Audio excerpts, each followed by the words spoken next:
నమస్కారం, సుఖీభవకు స్వాగతం.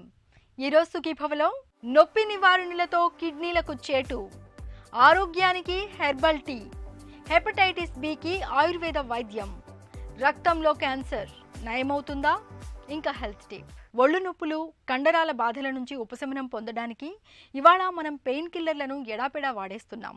డాక్టర్ సలహా లేకుండానే మెడికల్ షాపుల నుంచి నొప్పి నివారణ బిళ్ళలను కొనుగోలు చేసి వాడుతున్నాము.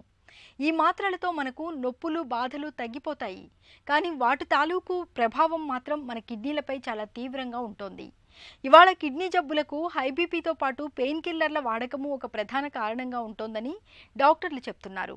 ఈ నేపథ్యంలో నొప్పి నివారణలు మన కిడ్నీలపై ఎలాంటి ప్రభావాన్ని చూపుతున్నాయో ఇప్పుడు తెలుసుకుందాం.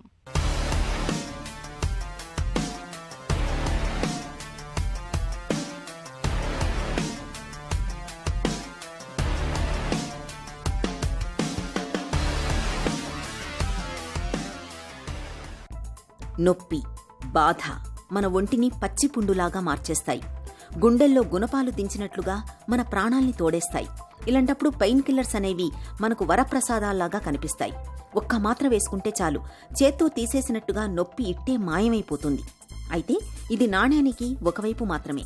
మరోవైపు నొప్పి నివారణి మాత్రల్ని మితిమీరి తీసుకోవడం మూలంగా కిడ్నీలు క్రమంగా దెబ్బతినిపోతాయని హెచ్చరిస్తున్నారు డాక్టర్లు. నొప్పి నివారణలను అతిగా వాడుతున్నప్పుడు కిడ్నీల వడపోత సామర్థ్యం క్రమంగా సన్నగిల్లిపోతుంది. దీంతో రక్తపోటు క్రమంగా కొండెక్కిపోతూ చివరికి కిడ్నీలు కుప్పకూలిపోతాయి. డాక్టర్ సలహా లేకుండా తామే సొంతంగా ఆస్ప్రిన్, ఇబుప్రోఫెన్ వంటి పెయిన్ కిల్లర్లు కొనుగోలు చేసి వాడే వాళ్లలో acute kidney injury, nephrotic syndrome, necrosis వంటి చాలా రకాలైన కిడ్నీ వ్యాధులు కనిపిస్తున్నాయని చెబుతున్నారు డాక్టర్లు. పెయిన్ కిల్లర్లో ముఖ్యంగా 2 రకాలు ఉంటాయి. ఇందులో ఓపియాయిడ్ ఎనాల్జెసిక్స్, రెండోది నాన్ ఓపియాయిడ్ ఎనాల్జెసిక్స్. ఓపియాయిడ్ ఎనాల్జెసిక్స్లో ట్రెమడాల్, బుప్రినార్ఫిన్, పెథిడిన్ అనే కొన్ని రకాల మందులు ఉంటాయి. ఇవి కిడ్నీకి చాలా సురక్షితమైనవి. వీటి వల్ల కిడ్నీలు దెబ్బతినడం అనేది జరగదు. నాన్ ఓపియాయిడ్ ఎనాల్జెసిక్స్లో ముఖ్యంగా NSAID డ్రగ్స్, అంటే non steroidal anti inflammatory drugs అంటారు. ఇవి వచ్చేసి ఎసిక్లోఫినాక్, డైక్లోఫినాక్, పైరాక్సికామ్ ఇలాంటి మందులు కామన్గా మెడికల్ షాప్లో తీసుకొని వాడుతూ ఉంటారు. వీటి వల్ల కిడ్నీకి ప్రమాదం సంభవించే అవకాశం చాలా ఎక్కువ ఉంటుంది. అలాగే సెలెక్టివ్ COX-2 ఇన్హిబిటర్స్, అంటే వాల్డికాక్సిబ్, ఇట్రోకాక్సిబ్ అనే మందులు చాలామందికి కిడ్నీలు పాడవు అనే ఇది ఉంటుంది, కానీ వాటి వల్ల కూడా కిడ్నీలు పాడవుతాయన్న విషయం బయటపడింది. ఇంకా చూసుకున్నట్లయితే ఆస్పిరిన్ ఒక్కటి వేసుకోవడం వల్ల కిడ్నీ పాడయ్యే అవకాశం చాలా తక్కువ. కానీ ఆస్పిరిన్ లేదా ఇంకోటి NSAID ఏదైనా కలిపి వేసుకున్నప్పుడు కిడ్నీలు పాడే అవకాశం ఎక్కువగా ఉంటుంది. పెయిన్ కిల్లర్స్ NSAIDs వాడినప్పుడు కిడ్నీలో సైక్లోఆక్సిజనేజ్ అనే ఎంజైమ్ లెవెల్స్ తగ్గిపోవడం వల్ల రక్తంలో ఉన్న ప్రోస్టాగ్లాండిన్ లెవెల్స్ అనేవి తగ్గుతాయి.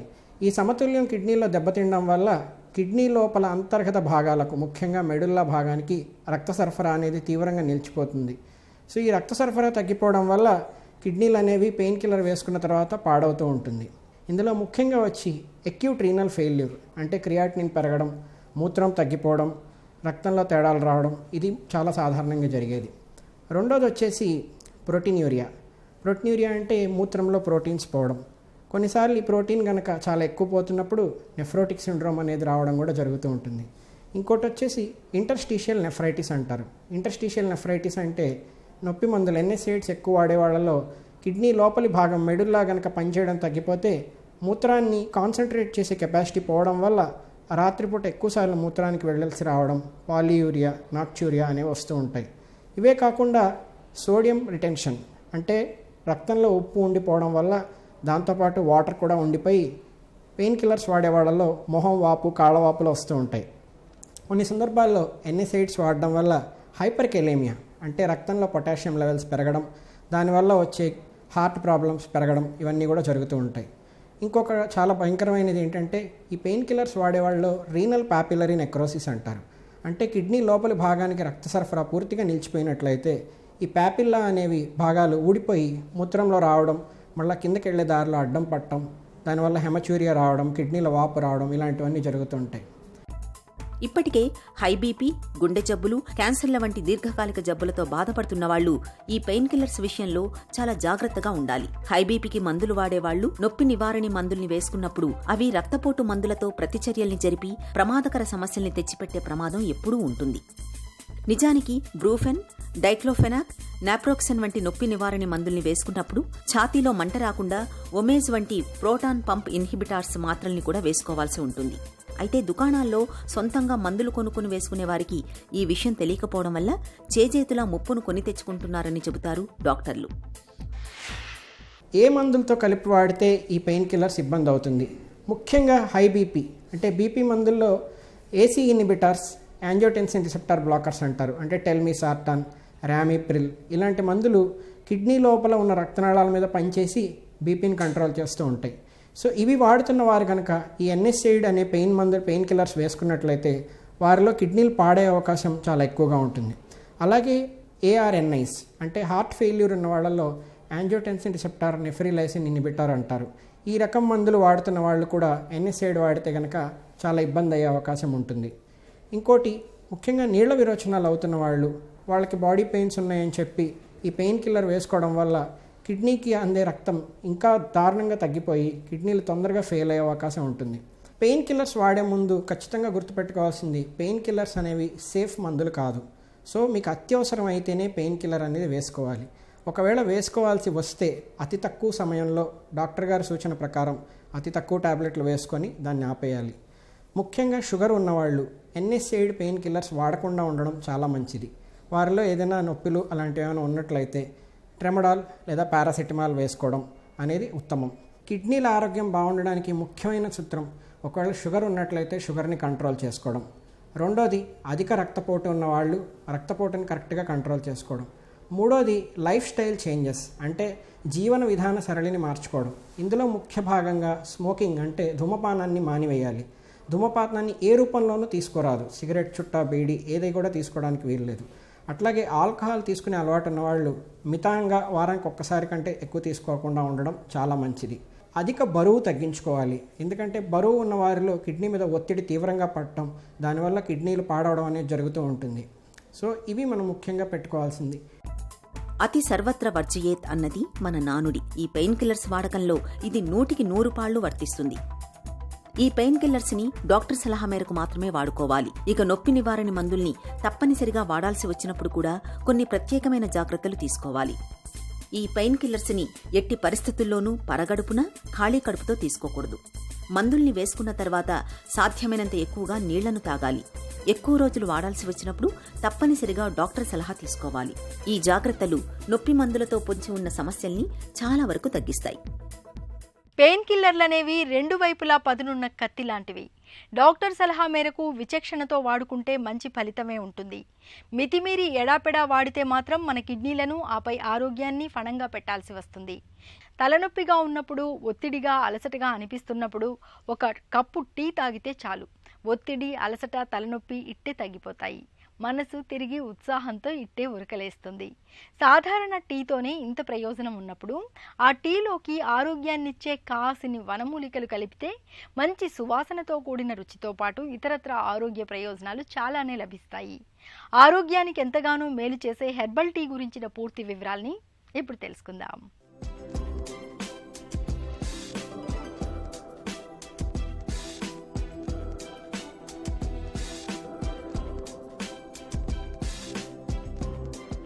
సుప్రభాత వేళలో నులివెచ్చని సూర్యకిరణాలు తనువును స్పృశిస్తున్న సమయాన పొగలు కక్కే తేనీరుని సేవించడం అంటే అంతకు మించిన మహద్భాగ్యం మరొకటుండదు.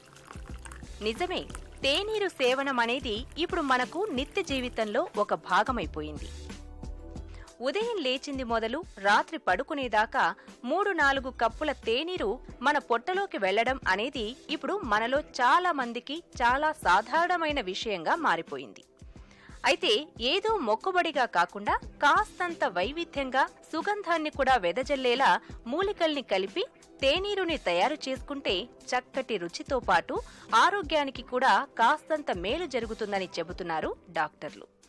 రకరకాల మూలికలతో తయారు చేసుకున్న హెర్బల్ టీని సేవించడం వల్ల మన ఒంట్లో నీరు ఎక్కువగా నిల్వ ఉండకుండా ఉంటుంది. పొట్టలో నొప్పి, గ్యాస్ ట్రబుల్, విరేచనాలు, మలబద్ధకం వంటి సమస్యలు మాయమైపోతాయి. మూలికల్లో యాంటాక్సిడెంట్ పోషకాల మోతాదు ఎక్కువగా ఉండటం వల్ల ప్రాణాంతకమైన క్యాన్సర్ల నుంచి కూడా మనకు రక్షణ లభిస్తుంది. అన్నింటికీ మించి కంటి నిండా కమ్మటి నిద్ర మనకు సొంతమవుతుంది. చూసారా హెర్బల్ టీతో మనకు ఎన్ని ప్రయోజనాలు ఉన్నాయో? మరెందుకు ఆలస్యం, ఇవాల్టి నుంచి హెర్బల్ టీని మొదలెట్టండి. Hepatitis B. హెపటైటిస్ ఇన్ఫెక్షన్లలో అత్యంత ప్రమాదకరమైంది ఇదే. నిర్లక్ష్యం చేస్తే కాలేయాన్ని పూర్తిగా దెబ్బతీసి ప్రాణాపాయ పరిస్థితిని తెచ్చిపెడుతుంది. మనలో చాలా మందిలో హెపటైటిస్ బి ఇన్ఫెక్షన్ పూర్తిగా ముదిరిపోయే వరకు బయటపడడం లేదు. దీంతో ఈ ఇన్ఫెక్షన్ను గుర్తించేసరికే కాలేయం చాలా వరకు దెబ్బతినిపోతోంది. అయితే తొలి దశలోనే గుర్తించి ఆయుర్వేద చికిత్సల సాయం తీసుకుంటే హెపటైటిస్ బికి చాలా వరకు అడ్డుకట్ట వేయొచ్చని చెప్తారు నిపుణులు. హెపటైటిస్ బి ఇన్ఫెక్షన్కు ఆయుర్వేదం చెబుతోన్న చికిత్సలు, పరిష్కారాల గురించి ఇప్పుడు తెలుసుకుందాం. హెపటైటిస్ బి అనేటువంటిది ఒక ప్రత్యేకమైనటువంటి వైరస్ ఇన్ఫెక్షన్ కారణంగా మనకు తెలియకుండానే మన శరీరంలోకి ఎంటర్ అయ్యి కొన్నిసార్లు లక్షణాలతో కూడి, కొన్నిసార్లు అసలు ఏ లక్షణాలతో లేకుండా శరీరం లోపల దీని యొక్క వేరియస్ మేనిఫెస్టేషన్స్ను కలగచేయగలిగినటువంటి విచిత్రమైనటువంటి వైరస్ వ్యాధి. దీనిలో అక్యూట్ ఫేజ్, క్రానిక్ ఫేజ్ అంటాం. అక్యూట్ ఫేజ్ లోపల మేము కొన్ని లివర్కు సంబంధించినటువంటి వివిధ రకాలైనటువంటి ఆరోగ్యవర్ధిని మాత్రలను కానీ, పునర్నవ మండోరాది మాత్రలను కానీ, అమృతారిష్ట లాంటి సిరప్స్ను కానీ, అవిపత్తికర చూర్ణము కాశీస భస్మంతో చేర్చినటువంటి కాంబినేషన్స్ను నాన్ వెజిటేరియన్ తీసుకోకుండా, ఆయిలీ ఫుడ్ లేకుండా కొంత లంఘనంతో మనం ఇవ్వడం ద్వారా మనం అక్యూట్ ఫేజ్ నుండి రోగులను బయటపడేయచ్చు. క్రానిక్ స్టేజ్ లోపల భూమి ఆమ్లకి అనేటువంటి మొక్క, కాలమేగ, గుడూచి, తులసి ఈ మొక్కల యొక్క కషాయాల్ని వీటిని చూర్ణిస్తాము ఒక ప్రత్యేకమైనటువంటి నిష్పత్తిలో. వీటి ద్వారా మళ్ళీ మేము కషాయాన్ని తయారు చేస్తాం. ఆ కషాయం లోపల ఈ చూర్ణాలని ఎండించి ఈ ప్రక్రియను 3 సార్లు చేసి దాని నుండి వచ్చినటువంటి ఔషధాన్ని మేము 5 to 10 grams 6 months to 9 months ఇవ్వడం ద్వారా కొన్ని లక్షల సంఖ్యలో ఉన్నటువంటి వైరస్ కణాలని దాదాపు నార్మల్కు తీసుకురావడం, వాటిని హెపటైటిస్ బి, హెచ్బిఎస్ ఏజీ పాజిటివిటీని కూడా నిర్వీర్యం చేయడం మా రీసెర్చ్, నా పబ్లిష్డ్ పేపర్స్ ఉన్నాయి. సో జపాన్ సొసైటీ ఆఫ్ హెపటాలజీలో డాక్యుమెంటెడ్ విషయం మీకు చెప్తున్నాను. సో ముఖ్యంగా నేను చెప్పదలుచుకున్నది ఏంటంటే, prevention is better than cure. Blood transfusion చేసేటప్పుడు కానీ, మనము బ్లడ్ డొనేట్ చేసేటప్పుడు కానీ సరి అయినటువంటి ఉపకరణాలు ఉన్నాయా లేదా క్రాస్ చెక్ చేసుకోవడం, ఆయా వ్యక్తులు, వైద్యులు, పారామెడికల్ స్టాఫ్ గ్లౌస్ లాంటివి మినిమల్ థింగ్స్, అసెప్టిక్ ప్రికాషన్స్ తీసుకుంటున్నారా లేదా అనేది మనము ఎక్స్పెక్ట్ చేయాల్సిన వారి బాధ్యత, మనం అబ్జర్వ్ చేయడము మన బాధ్యత. సో ఈ ప్రికాషన్స్ తీసుకోవడం ద్వారా ఈ వ్యాధి బారిన పడకుండా మనము నివారించుకోవచ్చు. హెపటైటిస్ బి ఇన్ఫెక్షన్ని నిర్లక్ష్యం చేస్తే అది ప్రాణాంతకంగా పరిణమిస్తుంది. దీన్ని సకాలంలో గుర్తించడం చాలా కీలకం. హెపటైటిస్ బి ఉందని తేలిన తర్వాత నిపుణుల పర్యవేక్షణలో కొంతకాలం పాటు ఆహార విహారాలు, ఆయుర్వేద ఔషధాల సాయం తీసుకుంటే ఇన్ఫెక్షన్ నుంచి తేలిగ్గానే బయటపడొచ్చు. క్యాన్సర్ పేరు వినగానే మన వెన్నులో చలి పుడుతుంది. ఇక బ్లడ్ క్యాన్సర్ అనగానే మనలో చాలా మందికి పై ప్రాణాలు పైనే పోతుంటాయి.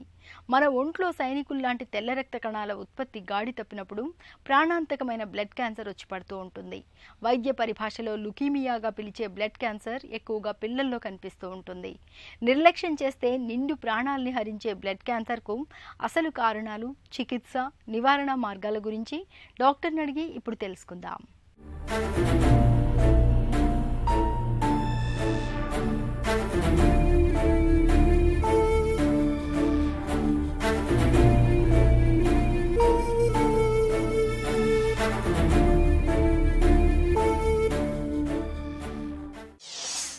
బ్లడ్ క్యాన్సర్ అసలు ఎందుకు వస్తుంది? బ్లడ్ క్యాన్సర్స్ మనకి మనుషుల్లో బోన్ మ్యారో అనే ఒక పర్టికులర్ స్పాంజీ మెటీరియల్లో తయారవుతూ ఉంటాయి. First of all bone marrow ఏంటంటే మన బోన్స్ మధ్యలో ఉండే సాఫ్ట్ స్పాంజీ రెడ్ కలర్లో ఉండే మెటీరియల్ని బోన్ మ్యారో అంటారు.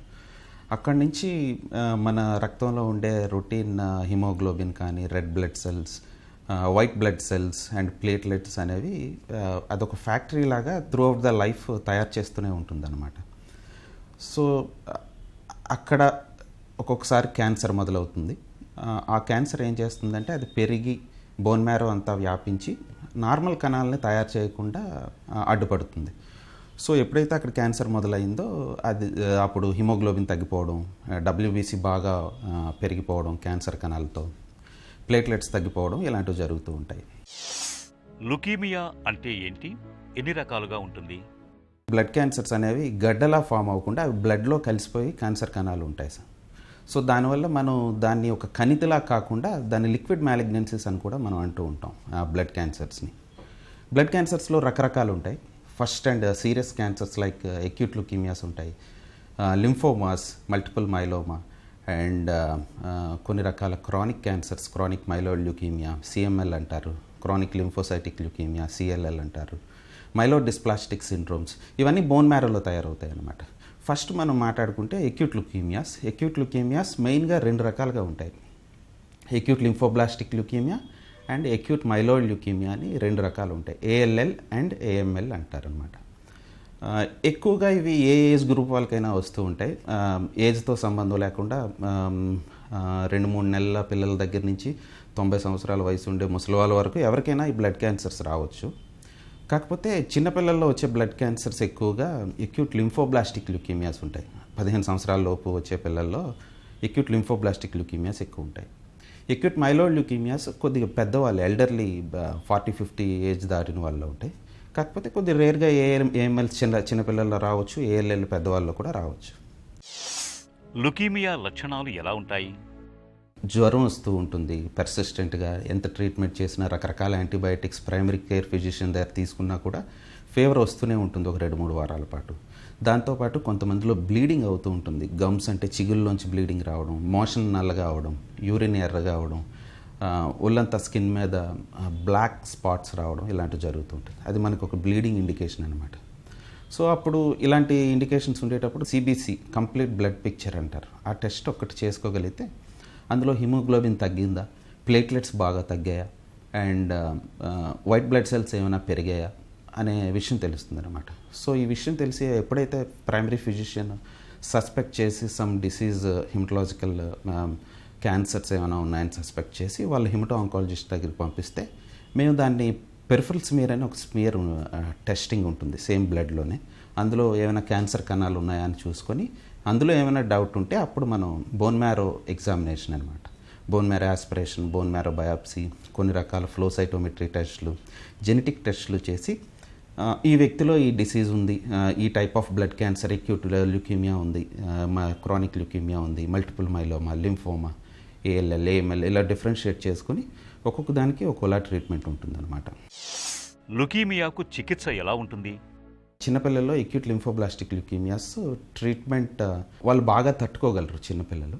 సో హైడోస్ కీమోథెరపీస్ ఉంటాయి, తర్వాత దానికి మెయింటెనెన్స్ ఉంటుందన్నమాట. డిపెండ్స్ ఆన్ రిస్క్ స్ట్రాటిఫికేషన్, అంటే అందులో లో రిస్క్ ఉన్నారా హై రిస్క్ ఉన్నారా చూసుకొని, లో రిస్క్ అయితే వాళ్ళకి ట్రీట్మెంట్ ఓన్లీ కీమోథెరపీయే ఇస్తాం. హై రిస్క్ ఎక్యూట్ ల్యూకీమియాస్ ఉంటే వాళ్ళకి బోన్ మ్యారో ట్రాన్స్ప్లాంటేషన్ అనే పద్ధతితో క్యూర్ చేయడానికి మనం ప్రయత్నిస్తూ ఉంటాం అన్నమాట. సో ప్రాపర్గా ట్రీట్మెంట్ చేసుకుంటే చిన్నపిల్లల్లో 80% వరకు పిల్లలు క్యాన్సర్ నుంచి కోలుకొని కంప్లీట్గా మళ్ళీ వాళ్ళ లైఫ్లో రాకుండా కూడా మనం చేయొచ్చు. దాన్ని క్యూర్ అంటాం.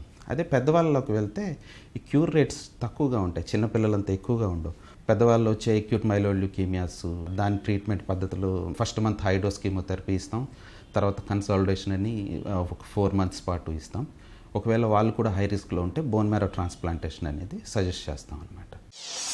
బోన్ మ్యారో ట్రాన్స్ప్లాంటేషన్ విధానం ఎలా ఉంటుంది?